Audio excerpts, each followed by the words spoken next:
وعلیکم ویورز، آج کا پہلا سوال ہے چنیوٹ سے۔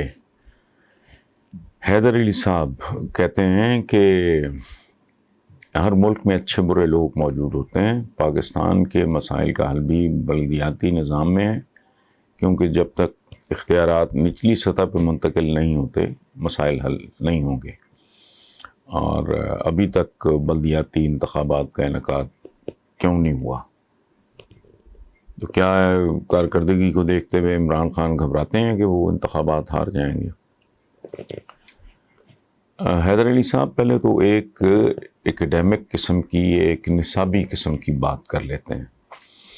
آپ نے کہا ہے ہر ملک میں اچھے برے لوگ موجود ہوتے ہیں، یہ بات درست ہے، کیونکہ انسان جہاں ہوگا بھلا کتنی اچھے کیوں نہ ہوں، وہاں گناہ بھی ہوگا، جرم بھی ہوگا۔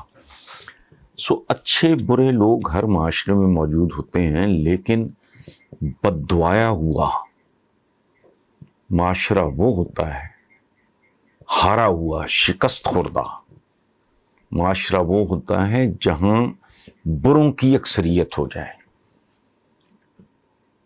یعنی برے لوگ اگر 50% سے زیادہ ہو جائیں تو پھر وہ معاشرہ برا کہلائے گا۔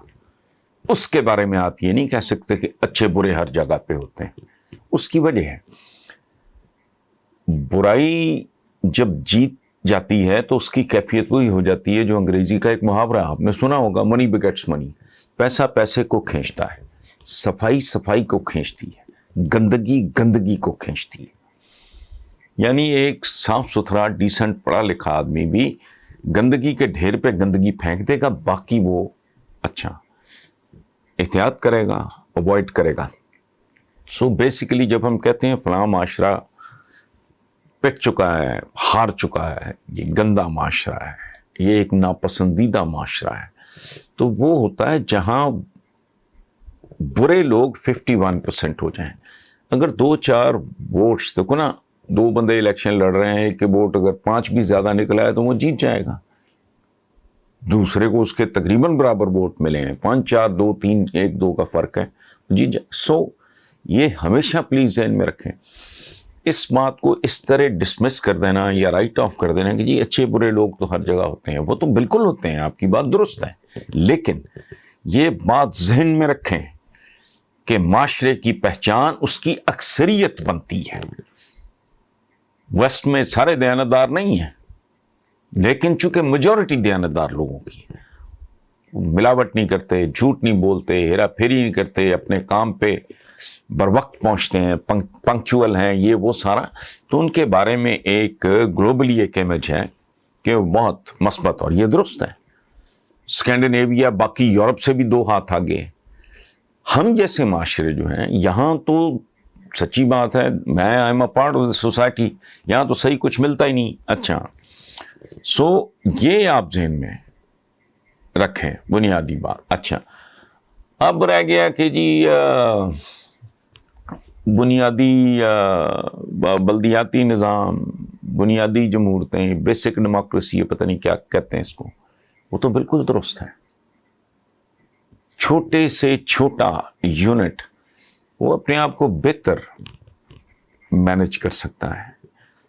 تو بدنصیبی کہ آج تک ہماری ساری جو توجہ ہے، ہمیں پوری یکسوئی کے ساتھ، پوری کنسنٹریشن کے ساتھ جس طرف توجہ دی جانی چاہیے تھی وہ اب تک نہیں دی گئی، which is unfortunate۔ لیکن ہم نے تعلیم پہ بھی کہاں توجہ دی ہے بھائی؟ اسی طرح ہم نے عوام کی صحت پہ بھی کیا توجہ دی ہے، ان کی تربیت پہ بھی کیا توجہ دی ہے؟ کوئی سر پیر نہیں ہے۔ 73 سال ہو گئے، ہماری ایک ہی خوش نصیبی ہے 73 سال میں کہ ہمیں ملک بنانے کے لیے محمد علی جناح، قائد اعظم محمد علی جناح جیسی ایک اپ رائٹ، حیران رہ جاتا ہوں میں، یقین ہی نہیں آتا، سچی بات ہے کہ وہ ہم میں سے تھے۔ ان کے بارے میں ان کے دشمن کہتے تھے کہ ہی از انپرچیزبل اینڈ انکرپٹیبل، یعنی نہ اس آدمی کو خریدا جا سکتا ہے اور نہ اسے کرپٹ کیا جا سکتا ہے۔ تو اچھا، باقی یہ جو آپ کا سوال ہے کہ کہیں وہ اس لیے تو عمران خان بلدیاتی انتخابات سے گھبرا رہے ہیں کہ وہ ہار جائیں گے، تو یہ بات میں نہیں کر رہا، میں صرف آپ کو یاد دلا رہا ہوں. عمران کا بنیادی طور پہ ٹیمپرامنٹ نہیں ہے، وہ ہار سے گھبرانے والا آدمی ہوتا. تو 22 سال میں جو کچھ اس کے ساتھ ہوا سارے چھوڑ گئے، لوگ آتے جاتے رہے، وہ اکیلا آدمی تھا جو ڈٹا رہا ہے، اس میں تو کوئی شک نہیں ہے. اس کی کرکٹ کا دیکھ لیں، اس کا باقی جو بھی اس نے زندگی میں جتنے کام کیے ہیں سارے سامنے. سہل نہیں تھے، آسان نہیں تھے. وہ رابرٹ بروس کی طرح بار بار شکست کھا کے، تو اس لیے وہ، میں مزاج کی بات کر رہا ہوں، یہ آپ کی بات سے اختلاف نہیں کر رہا. اس کی یہ وجہ تو ڈیفینیٹلی نہیں ہے کہ وہ ہار سے گھبرانے والا آدمی، ہار سے وہ گھبرانے والا بندہ نہیں ہے. باقی اب مینج نہیں ہو رہا یا آرگنائز نہیں کر پا رہا ہے، مجھے نہیں پتا، چونکہ میں انسائڈر نہیں ہوں، مجھے نہیں پتا واٹس گوئنگ آن. کسی ماں، کسی بیوہ، معصوم بچوں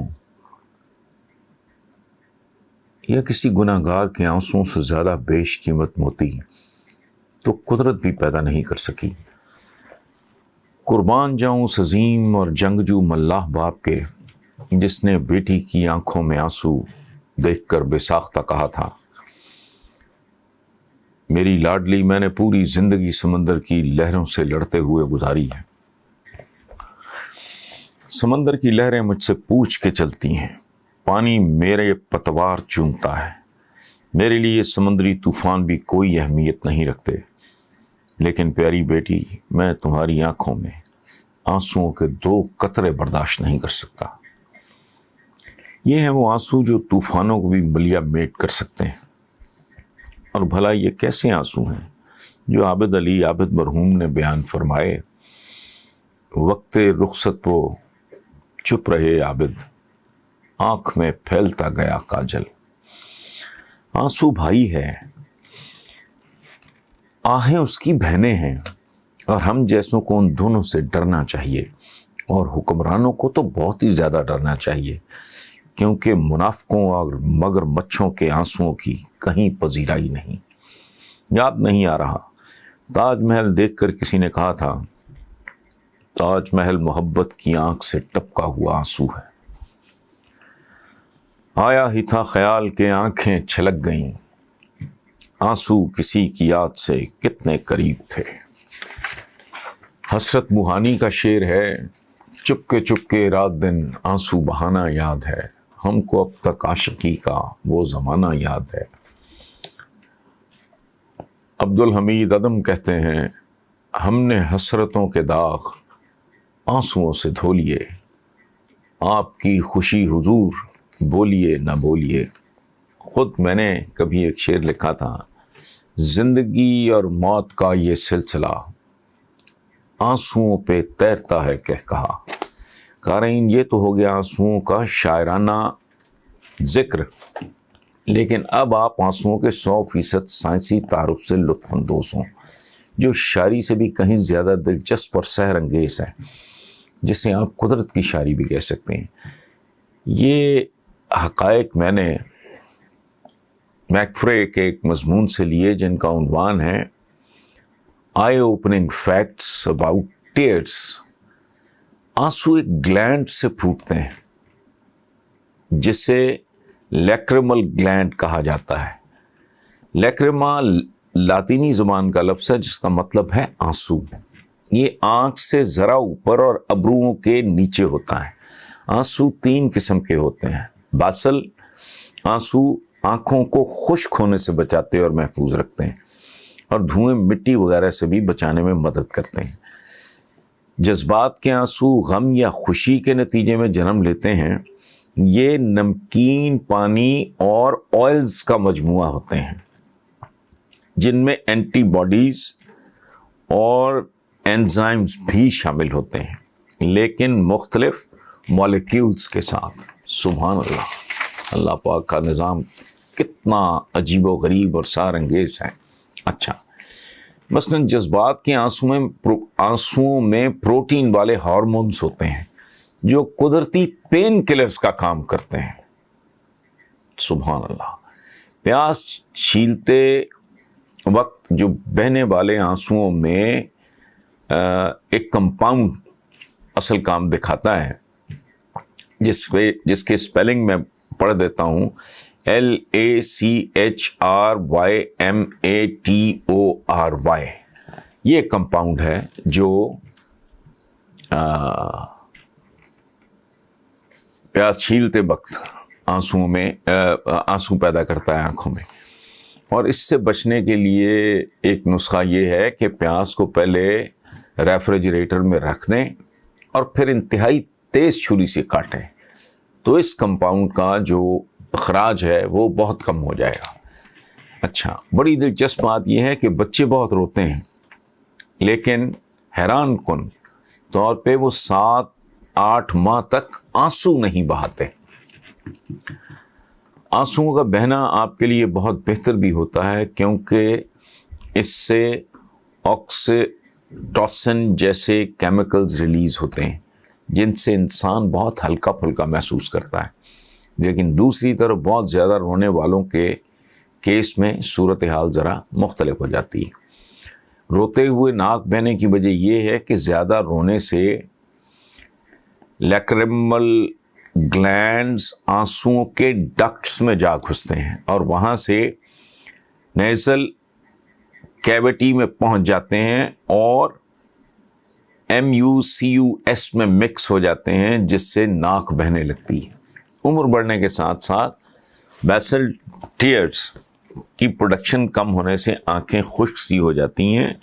خواتین کو حمل وغیرہ کے دوران بھی اس سچویشن کا سامنا ہو سکتا ہے, جس سے بچنے کے لیے OTC آئی ڈراپس استعمال کیے جا سکتے ہیں.